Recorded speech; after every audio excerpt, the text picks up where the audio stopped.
Bonjour et bienvenue, c'est Elodie sur Banlieue TV pour le JT dans la rue.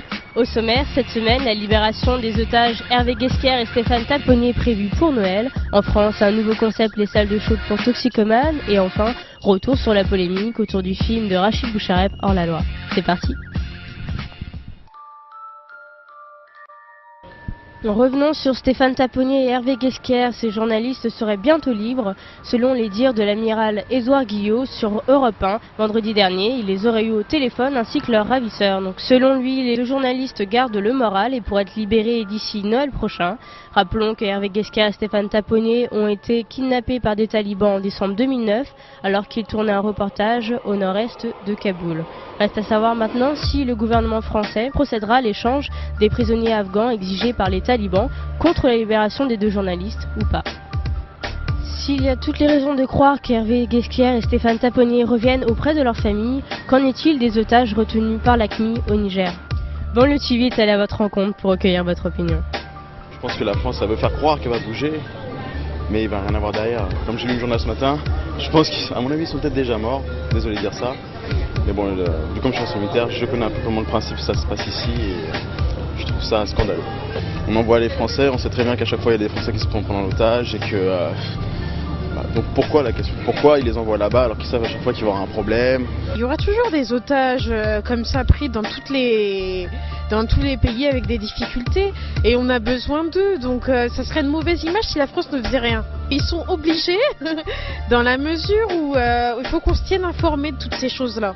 On a besoin des journalistes, après ils se font prendre en otage, c'est malheureux, mais on a besoin d'eux. Fini le risque d'overdose et de transmission du VIH, les salles de shoot pour toxicomanes débarquent bientôt en France. C'est ce qu'a annoncé le rapport de l'association des élus pour la santé publique le territoire vendredi.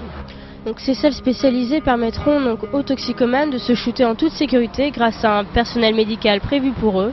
Si certains, comme le député du PS Jean-Marie Le Guen, sont contre ce projet car il est le reflet direct d'une incitation à la consommation de drogue, l'association des élus, quant à elle, pense que ces salles permettront de réduire le nombre de morts en France dues à la drogue. Et vous, qu'en pensez-vous? Pour les aider, oui, quand même, il faut faire quelque chose, oui. Moi, je suis tout à fait pour. Si on les laisse, ça va être encore pire. Parce qu'on ne peut pas arrêter la drogue du jour au lendemain tout de suite, donc petit à petit, ça pourrait les aider à s'en sortir justement. Il y a un côté positif et un côté négatif. Le côté positif, c'est que dans la rue, il n'y aura plus de toxicomanes, donc ils vont plus traîner. Ils seront plus là en train de, je dirais, d'influencer les petits jeunes, entre parenthèses, qui traînent avec eux pour prendre la drogue ou un truc du genre. D'un autre côté, négativement, dans les salles, il y aura un taux d'intoxication énorme qui pourrait entraîner, je dirais, la mort, beaucoup de choses, des maladies aussi comme le cancer et tout ça. Ça va plus aggraver les choses. Il faudrait revoir ou bien limiter la consommation de drogue dans les salles de shoot.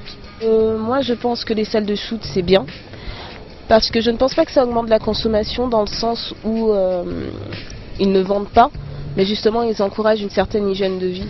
Enfin, si on peut appeler ça une vie. Quoi qu'on fasse, on peut rien y changer. On peut rien changer à l'heure actuelle.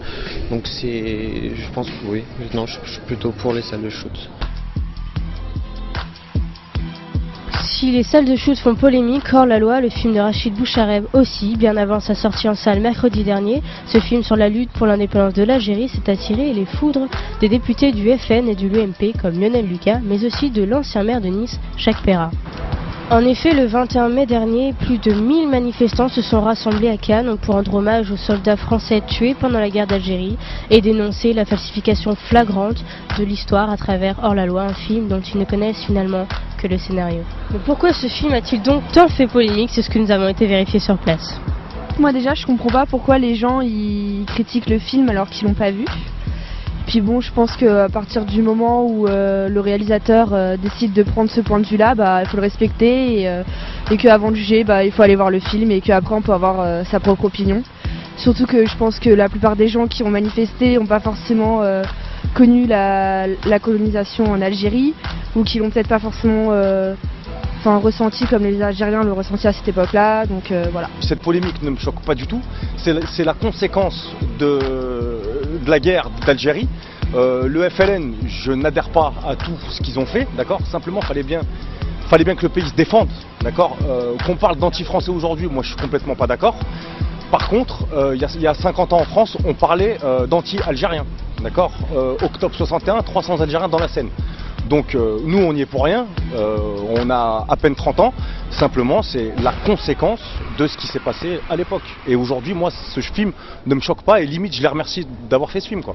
Je pense que ça reprend un petit peu les mêmes critères que le film Indigène. Après, bon, toute la polémique qu'il y a là-dessus, personnellement, je me sens pas impliqué, j'étais pas là à l'époque. Je pense qu'il faut plus voir le film comme une fiction, comme une histoire, peut-être un petit peu tiré de faits réels, c'est vrai. Le casting, ceci dit, est très bon. Les acteurs sont très très bons, les images sont bons, le réalisateur aussi, il a déjà fait ses preuves. Il faut aller le voir. Le JT dans la rue, c'est terminé. Merci à tous de nous avoir suivis. On se retrouve la semaine prochaine pour une nouvelle édition. À bientôt.